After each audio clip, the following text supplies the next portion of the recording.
Hello बच्चों, बेटे कैसे हो आप लोग। आशा करते हैं आप लोग अपने स्टडीज को सुचारू रूप से कर रहे हैं। हम आप लोगों के लिए यहाँ पर नए नए लेक्चर, नए नए टॉपिक्स के लिए लेके आते रहेंगे।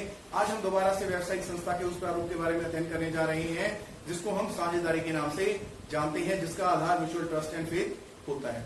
लास्ट लेक्चर में हमने स्टडी किया था meaning, definition, features and types of partnership. इस लेक्चर में हम स्टडी करेंगे साझेदारी संस्था की प्रकृति, साझेदारों के अधिकार, उनके दायित्व और साझेदारी संलेख से क्या अभिप्राय है। देखो, साझेदारी व्यवसाय क्या होता है? जब दो या दो से अधिक व्यक्ति मिलकर एक साथ कंट्रीब्यूट करते हैं, कैपिटल एक व्यवसाय की स्थापना करते हैं, उसका संचालन करते हैं और जो भी उसका रिजल्ट होता है, चाहे वो लाभ है या हानि है, आपस में बांट लेते हैं। ऐसे व्यवसायिक संस्था के प्रारूप को हम साझेदारी संस्था के नाम से जानते हैं। जब हम साझेदारी संस्था की प्रकृति के विषय में बात करते हैं तो हमें वहां पर लेखांकन दृष्टिकोण और कानूनी दृष्टिकोण दोनों को ही कंसिडर करना पड़ता है।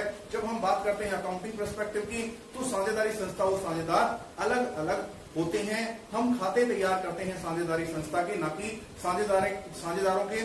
साझेदारों को संस्था का लेंडर माना जाता है, लेनदार माना जाता है, उनके द्वारा जो निवेश किया जाता है। इसीलिए हम उसको, जो हमारी बैलेंस शीट होती है उसकी लायबिलिटी साइड में एज अ कैपिटल शो करते हैं, एज अ लायबिलिटी उसको शो करते हैं। लेकिन जब हम कानूनी दृष्टिकोण की बात करते हैं, कानूनी दृष्टिकोण से साझेदार और साझेदारी संस्था एक ही होते हैं। इंडिविजुअली उनको साझेदार बोला जाता है और कलेक्टिवली एक साथ मिलाकर उनको साझेदारी संस्था बोला जाता है। अगर आप किसी साझेदार को शू कर रहे हैं, केस कर रहे हैं, तो आप साझेदारी संस्था को भी केस कर रहे हैं। और अगर आप किसी साझेदारी संस्था को केस कर रहे हैं तो इसका मतलब आप उस संस्था के हर एक साझेदार को भी केस कर रहे हैं। वो दोनों वन एंड सेम होते हैं। कोई भी सेपरेट लीगल एग्जिस्टेंस वहां पे पृथक वैधानिक अस्तित्व नहीं होता है साझेदारों का और साझेदारी संस्था का। फिर बात करते हैं साझेदारों को दिए जाने वाले अधिकार। सामान्यतः ये जो अधिकार है ये सभी साझेदारों को प्राप्त होते हैं। साझेदारी संस्था के कार्य में हिस्सा लेने का अधिकार, इस अधिकार से कोई भी साझेदार संलेख किसी भी साझेदार को वंचित नहीं कर सकता। हर एक साझेदार के पास ये अधिकार होता है कि जो भी कार्य साझेदारी संस्था के द्वारा किया जाता है उन कार्यों में वो अपनी भागीदारी ले सकता है। फिर बात आती है लाभ में हिस्सा। हर एक साझेदार को लाभ में हिस्सा प्राप्त करने का अधिकार होता है। वो एग्रीमेंट पर डिपेंड करता है कि किस अनुपात में लाभ हानि को बांटा जाएगा। अगर एग्रीमेंट नहीं है तो उसे भी बाकी साझेदारों के साथ बराबर हिस्सा प्राप्त करने का अधिकार होता है।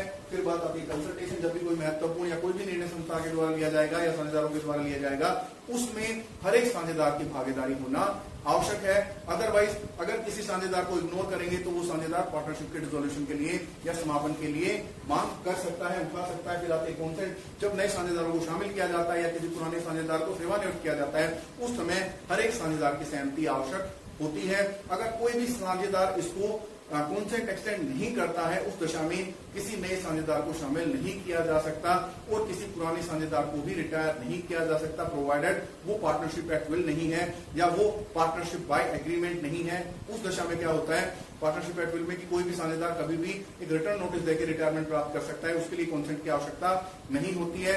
और ऐसा ही होता है जब हमारा एग्रीमेंट के कंडीशन फुलफिल किए जाते हैं, उस समय भी कॉन्सेंट की आवश्यकता नहीं होता। अदरवाइज जनरल पार्टनरशिप में हमें कॉन्सेंट की आवश्यकता होती ही है। फिर बात करते हैं right to inspect books of account. Yes, जो खाते होते हैं संस्था के, उसको कोई भी साझेदार कभी भी वर्किंग आवर्स में, वर्किंग डेज में जाके इंस्पेक्ट कर सकता है, उसको कोई भी अकाउंटेंट बना नहीं कर सकता।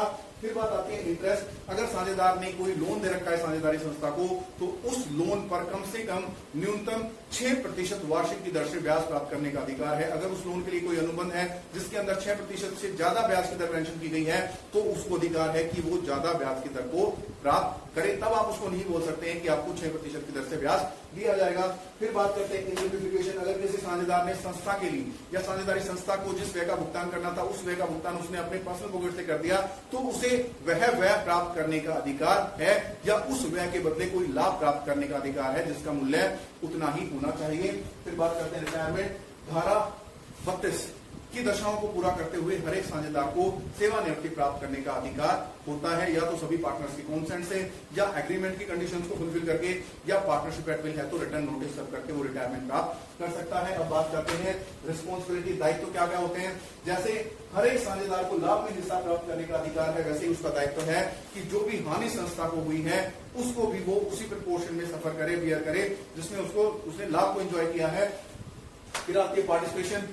हर एक साझेदार का ये दायित्व बनता है कि वो संस्था के कार्य में हिस्सा ले। अगर वो हिस्सा नहीं लेता है तो उसका इंडिविजुअल डिसीजन है, वो उसके लिए दूसरे साझेदारों को ब्लेम नहीं कर सकता।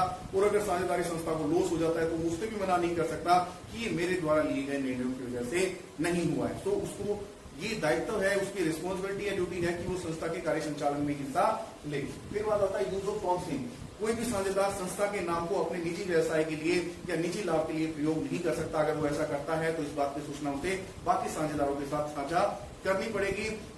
फिर बात आती है reveal of all the important fact. अगर किसी साझेदार को किसी महत्वपूर्ण जानकारी का पता है जिसका बाकी साझेदारों को नहीं पता है और वो संस्था के व्यवसाय के लिए काफी ज्यादा महत्वपूर्ण है, तो उसका ये दायित्व बनता है कि वो फैक्ट, वो नॉलेज, वो इंफॉर्मेशन वो सभी साझेदारों के साथ साझा करे। इसके साथ साथ कोई भी साझेदार कोई ऐसा काम ना करे जिससे साझेदारी संस्था की छवि बाजार में खराब हो जाए। इवन हमें वो सच एफर्ट करने चाहिए, वो सारे के सारे एफर्ट्स करने चाहिए जिनकी वजह से हमारी साझेदारी संस्था की ख्याति में वृद्धि हो जाए। फिर बात करते हैं साझेदारी संलेख की। बहुत ही इंपॉर्टेंट टॉपिक है इस चैप्टर के अंदर। साझेदारी संलेख से अभिप्राय उस लिखित अनुबंध से है जिसकी वजह से भविष्य में होने वाले मतभेदों या झगड़ों का निपटारा आसानी से किया जा सकता है। आपको पता है साझेदारी संस्था का अस्तित्व अनुबंध पर निर्भर करता है, लेकिन साझेदारी अधिनियम क्या होता है कि वो अनुबंध लिखित में भी हो सकता है और मौखिक में भी हो सकता है। जब वो अनुबंध लिखित में होता है तो हम उसको साझेदारी संलेख बोलते हैं।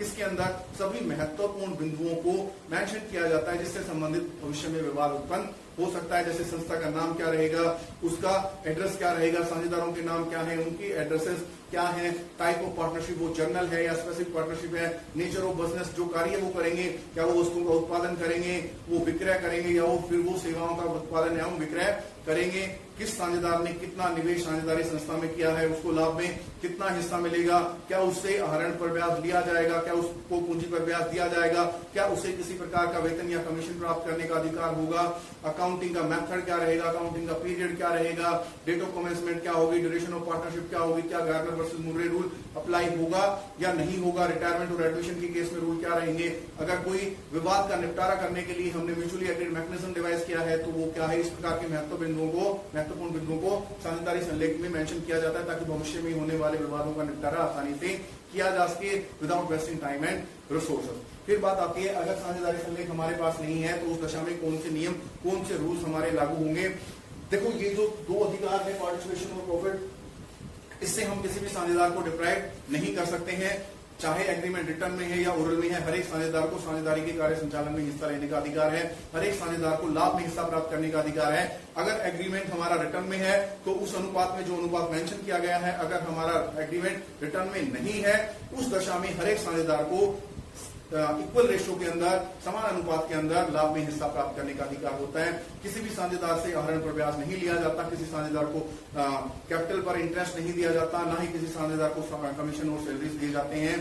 केवल उसको लाभ में बराबर अनुपात प्राप्त करने का अधिकार होता है, साथ साथ उसको व्यवसाय के कार्य संचालन में हिस्सा लेने का अधिकार होता है। वो बुक्स ऑफ अकाउंट को इंस्पेक्ट कर सकता है।